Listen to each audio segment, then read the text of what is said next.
मुलायम सिंह यादव ने न सिर्फ समाजवादी पार्टी की नींव रखी बल्कि इसके लिए अपना खून पसीना भी एक कर दिया। ये तो हम सब जानते हैं कि सपा की स्थापना नेता जी ने ही की थी, मगर सवाल है कि आखिर मुलायम सिंह यादव को एक अलग राजनीतिक दल बनाने की जरूरत क्यों पड़ी, खासकर तब जब वे मुख्य धारा की राजनीति में खुद को पहले ही स्थापित कर चुके थे। चलिए हम आपको बताते हैं। दरअसल मुलायम सिंह यादव की जड़ें गांव से जुड़ी रही हैं। 22 नवंबर 1939 को इटावा के सैफई में मुलायम सिंह का जन्म हुआ। उनके पिता सुघर सिंह अपने बेटे को पहलवान बनाना चाहते थे, मगर मुलायम सिंह ने तो राजनीति के अखाड़े में सफलता के झंडे गाड़ दिए। इटावा से ग्रेजुएशन किया और राजनीति शास्त्र में उन्होंने स्नातकोत्तर की पढ़ाई के लिए आगरा का रुख किया। छात्र राजनीति में यहां से सक्रिय हो गए। राम मनोहर लोहिया की समाजवादी विचारधारा से वो काफी प्रभावित हुए। पहली बार साल 1996 में इटावा पहुंचने के बाद उन्हें लोहिया जी का सानिध्य मिला। साल 1967 की बात है जब उन्होंने लोहिया की संयुक्त सोशलिस्ट पार्टी से उत्तर प्रदेश विधानसभा चुनाव लड़ा। वे जसवंत नगर सीट से उम्मीदवार बने और चुनाव जीत भी गए। भारतीय क्रांति दल 1967 में लोहिया के निधन के बाद सोशलिस्ट पार्टी कमजोर हो गई। नतीजा यह हुआ कि मुलायम सिंह यादव को भी साल 1969 के विधानसभा चुनाव में हार का सामना करना पड़ा। यूपी में इसके बाद का दौर काफी उथल पुथल भरा रहा। हालांकि कुछ समय बाद ही किसान नेता चौधरी चरण सिंह की पार्टी भारतीय क्रांति दल यूपी में मजबूत हो रही थी। खासकर पश्चिमी उत्तर प्रदेश में पार्टी ने अपनी जबरदस्त पैठ बना ली। लोहिया के निधन के बाद कमजोर हो रही संयुक्त सोशलिस्ट दल को छोड़कर मुलायम भारतीय क्रांति दल के साथ हो लिए। अब साल 1974 में भारतीय क्रांति दल की टिकट पर वह चुनाव जीत गए और विधानसभा फिर से पहुंचे। साल 1974 की ही बात है। इमरजेंसी से ठीक पहले का वक्त जब चौधरी चरण सिंह ने अपनी पार्टी का विलय कमजोर पड़ चुकी संयुक्त सोशलिस्ट पार्टी के साथ कर दिया।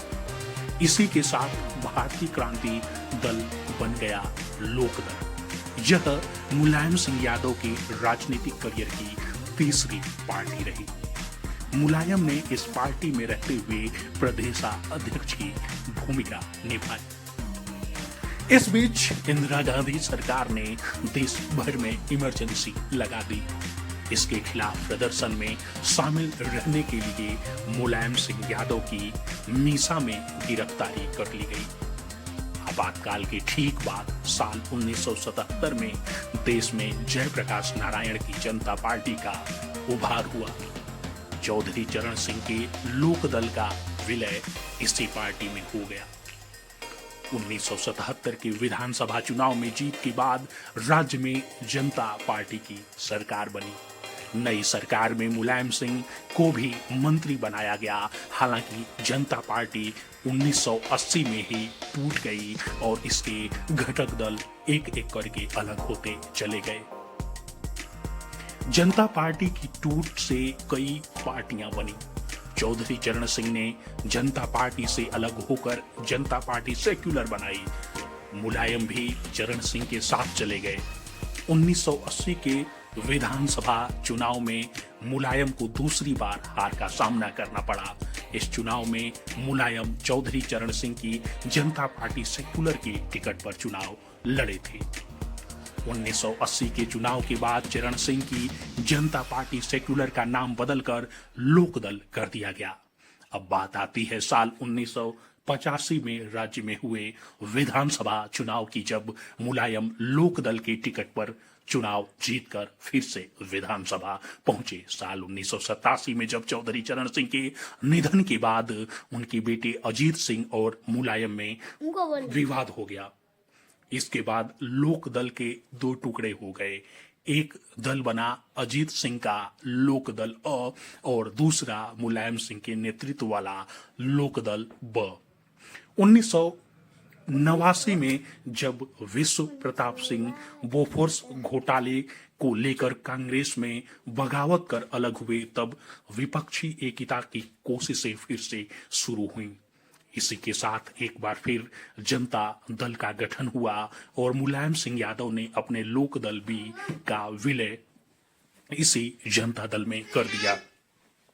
इस फैसले का मुलायम को काफी लाभ पहुंचा और वे साल 1989 में पहली बार उत्तर प्रदेश के मुख्यमंत्री बन गए।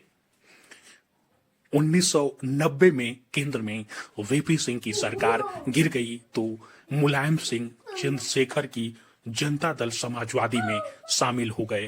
अप्रैल 1991 में कांग्रेस के समर्थन वापस ले लिया तो मुलायम सिंह की सरकार गिर गई।